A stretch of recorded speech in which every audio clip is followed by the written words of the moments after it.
Smoke filled the courtyard faster than a prayer could be uttered. The first piece of flesh slid off the brazier, and the father still held the torch, as if unaware that he had lit the fire beneath his daughter.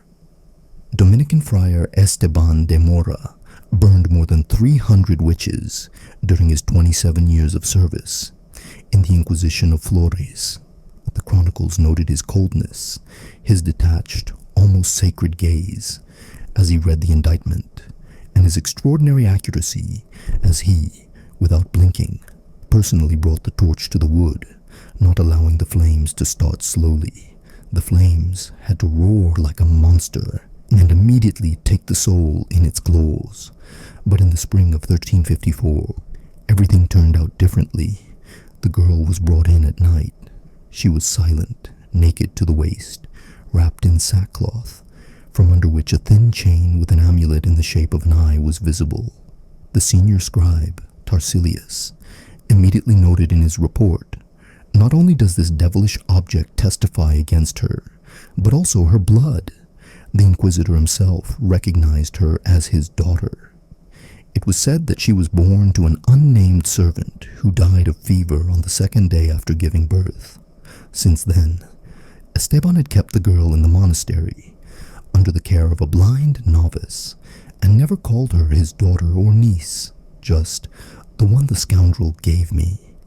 But everyone knew how often he looked in her direction during Vespers, how he fell silent when he heard her voice from afar. Accusations followed quickly. One young witness, a disgraced novice accused of nighttime masturbation, said under torture that he had seen the girl pressing herself against icons, whispering in a dead language, and smearing her breasts with goat fat. Another woman, a midwife, confessed under threat of having her tongue cut out that the girl had come to her asking for a potion to awaken her womb without sin. The judges themselves trembled. One of them, Bartolomeo Alfaro, wrote in his personal notes, "My heart trembles. Who will condemn the daughter of the executioner, if not the executioner himself? For only he knows the measure of her sin, and only he is the instrument of punishment." Esteban agreed, without discussion, without questions. He only ordered that the pit be dug wider than usual, and in the presence of witnesses, he himself chose the resin with which to coat the beams. He ordered that the ashes not be collected. 3 days before his execution, he began to experience severe chest pains. His heart beat irregularly, and his breathing became labored. He did not complain. He continued to pray. But at night, his brother, the overseer, entered his chambers and heard the Inquisitor whispering as he lay there, "If my sin is in her, let it burn, and I will see it." On the day of the execution, the entire spiritual council gathered. People stood on the roofs. Children climbed on the gates. The girl was brought out barefoot, her hair covered with salt and ashes. She did not cry. They say her last words were, "It is not you who judges, Father, and it is not you who forgives." Esteban brought the torch himself. At first he trembled slightly, but then he confidently thrust the flame under the base of the pyre. When the fire engulfed the girl's face, he stared without blinking. A few minutes later, he staggered. At first they thought it was from the heat. Then he collapsed. His face was covered in sweat. His eyes were cloudy. His brother, a doctor, later wrote in his report, "Whether from the smoke or by the will of God, both pupils were covered with a white film. Tears flowed, but the pupils did not move." That same evening, Esteban locked himself in his cell and refused to eat. He did not speak another word. He only moaned at night. 2 days later, he developed inflammation of the mucous membranes and ulcers on his tongue and throat. The doctor ordered that his clothes be burned after each change. According to one of the brothers, on the last sheet, replaced before his death, they found a nail mark, as if he had tried to scratch his throat. When he died, his face was disfigured and his eye sockets were empty. Someone said that he had burned them out himself with charcoal, but this was denied. However, no monk agreed to pray over his body. Only 3 young novices, brought from afar, agreed to roll out a stretcher. A chronicle entitled Notes of a Night Executioner. Found much later, ends with the words, "The fire cleansed her and left me burning in the darkness, for my sin is not in my daughter, but in my desire to be Lord." The servants whispered as if the very air of the monastery had become capable of hearing. Even the wood for the kitchen stopped crackling, as if it knew that no flame here would ever again be mere heat. On the 5th day after the execution, Esteban de Mora lay motionless. He could not tell day from night, and when they lifted him up to pour vinegar and hyssop into his mouth, he spat out black mucus. Those around him could feel that he was slowly and painfully rotting alive. His face was swollen, his eyes completely covered with a gray film, and his eyelids would not close. The monk medic, a young brother named Isidore, desperately tried to apply poultices made of a mixture of wild garlic, ashes, and church oil, but this caused the skin on his temples to peel away, revealing yellow spots of pus. Every night, the cell was filled with the smell of rotting flesh. At first, the brothers thought that rats had gotten into the walls, but one day, a brother who was on guard duty and had decided to replace Isidore ran out at dawn and shouted, "He's smoking! His flesh is hissing like it's burning!" Esteban did not cry out. He only moaned occasionally, as if singing the same word over and over, filth. Once, in a fit of fever, he jumped up and slammed his forehead against the stone wall, leaving a dark stain and hair stuck to the surface. On that day, 3 men arrived from Rome. Their arrival was sudden, without warning, 2 in white cloaks, 1 in crimson. Rumor had it that they were representatives of a secret council of penance established at the papal court after incidents of madness among the Inquisitors. They did not identify themselves. They only ordered everyone to be expelled from the corridor and closed the door behind them. No one knows what happened inside, but after half an hour, the door opened, and the 3 men came out pale. One of them said, according to the scribe, Tarsilia, "The judgment was not passed here, he was only the hand, but now the arm is blind and rotting from the shoulder." They did not take his confession or demand his signature. They only left a sealed bag with a dark liquid and ordered, "Rub it in until the end, even if the flesh comes off." They rubbed the liquid in, it burned, and the skin came off in layers. Esteban began to rave. He called for his daughter, begged for forgiveness, then cursed her. He said that she had entered him on the night she burned, that her ashes had blinded his mind, that he could feel her sitting in his stomach and scratching from within. The servants refused to approach him. One of them, Ermin's brother, went into the forest and was found hanged 2 days later. His note read, "He sees through walls. His eyes are dead, but they see. He knows who we are." Finally, an old priest from Murcia agreed to stay with him for the night. In the morning, he was found at the door with his fingernails torn out. He said nothing. He just tore his hair and scratched the ground with his fingers. Later, he was declared insane. In the Notes of the Palace Guard, volume for the year 1354, it is written, "Esteban was taken from his cell for the last time on the 48th day after his execution. He was carried by 6 men, but 3 of them subsequently fell ill. The bearers left stains under their feet, like drops of rotting tar. His body was not washed. He was not placed in a coffin. He was wrapped in a tar-soaked shroud and buried on the outskirts of the monastery cemetery, near an old well where suicides are buried. Rumors spread almost immediately that singing could be heard from there at night, that nothing grew on that land. 6 months later, the monastery was stripped of its patronage and some of the brothers were dismissed. Local residents avoided the monastery.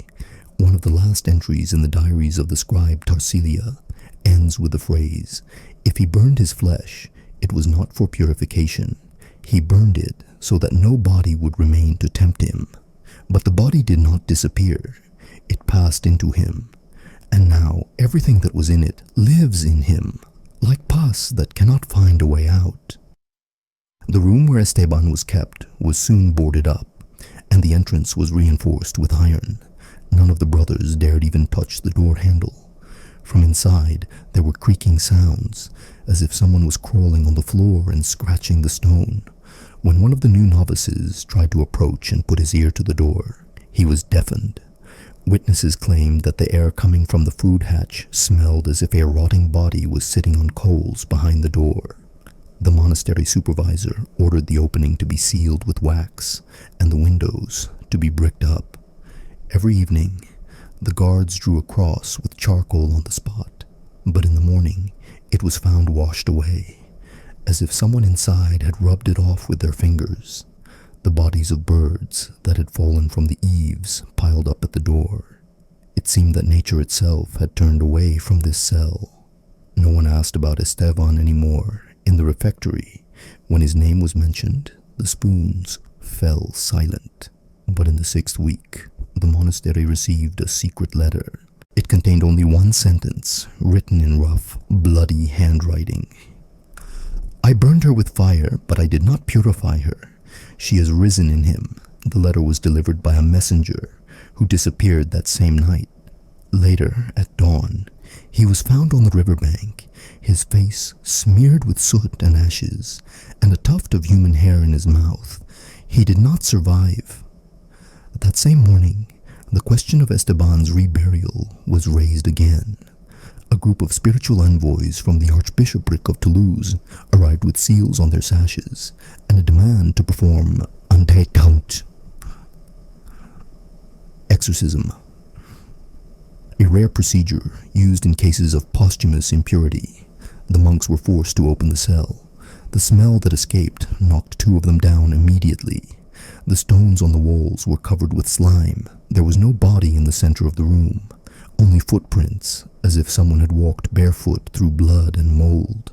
Esteban was nowhere to be found. Instead, they found a crucifix on the floor, its nails pulled out and hammered into the stone. Written on it were the words, "I warmed her with fire, but she entered me as smoke." After that, deaths began in the monastery. The first to die was Brother Juan within a matter of hours. His skin was covered with blisters, as if he had been burned, but he had not touched fire. Then Brother Savelius jumped from the bell tower, claiming before his death that flies were crawling out of Esteban's eyes and calling his name. Secret escapes began. Servants left the monastery at night, taking nothing with them. Father Alphonse, one of the last who still dared to pray in the chapel, was found lying in the baptismal font with his eyelids cut out. The water in the font turned black and could not be consecrated. Archival records of this period are scarce. Most were burned by the abbot himself before he fled to the mountains, where he froze to death. Only in the personal papers of the scribe Tarsilia, secretly smuggled to Narbonne, do we read, "He did not die. He drained away. He is like soot, like smoke, like blackness in the corners. We burned his flesh, but his soul did not leave. It entered the fire. Now it burns within us." The bodies of the brothers were buried in a common grave. The last records note that after the 3rd week, no one sang psalms. Only the old bell rang in the evenings, by itself, without a bell ringer. A chronicle preserved in the Chateau de Saint-Laurent states that 2 months after Esteban's body disappeared, the monastery was closed by order of the archbishop and placed under the supervision of the royal guard. However, none of those who arrived stayed there for more than 3 days. The last guard, a captain named Luc Ferrier, shot himself in the wine cellar, writing on the wall with mud, "I can hear her breathing inside me." The monastery was sealed. All mention of it disappeared from calendars and maps. The ground around it began to crack, and rats ran even during the day. The place itself was considered unclean. Only one man attempted to break the silence, an elderly doctor named Dominique Lequin, who had once served as court physician to Charles VIII. In his treatise on the burning plague, he describes a strange phenomenon. I have seen a disease that is not transmitted through the air, water, or touch, but comes through fear and remorse. The patient's skin turns black, their veins swell, and their breath fills with ashes. These symptoms coincide with the so-called effects of contact with a condemned soul. He describes Esteban's case without mentioning his name, referring to him as the Inquisitor, formerly a priest. The doctor claims that he was blinded by the smoke of his guilt, and then became a source of contagious spiritual poisoning. Years later, the village at the foot of the mountain became the site of strange disappearances. At night, a figure in black robes with a torn cross on his chest was seen there. Children born in these places suffered from developmental defects. Some were without eyes, others had skin that peeled off as if from heat, but there were no burns. Archbishops came and went, but no one raised the subject of the monastery. It was not until the 17th century that the abbot of Basel, Father Albrecht, wrote, "This place was not a house of God, but a furnace of hell, and he who put his daughter into the fire was himself a coal waiting for a spark. He was blinded not by the smoke, but by what he saw in himself." The last mention of the monastery is contained in a report by a Burgundian spy. Where the Inquisitor was, there is no longer a stone or a tree, only a hole in the ground, and above it, steam, as if something were still breathing there. Thus, Esteban's death didn't bring purification, but decay. His actions did not banish evil, but led it into the cracks of the world. His name was not preserved in the lists of martyrs, but his mark remained in the dead fields, black priests, and blind children.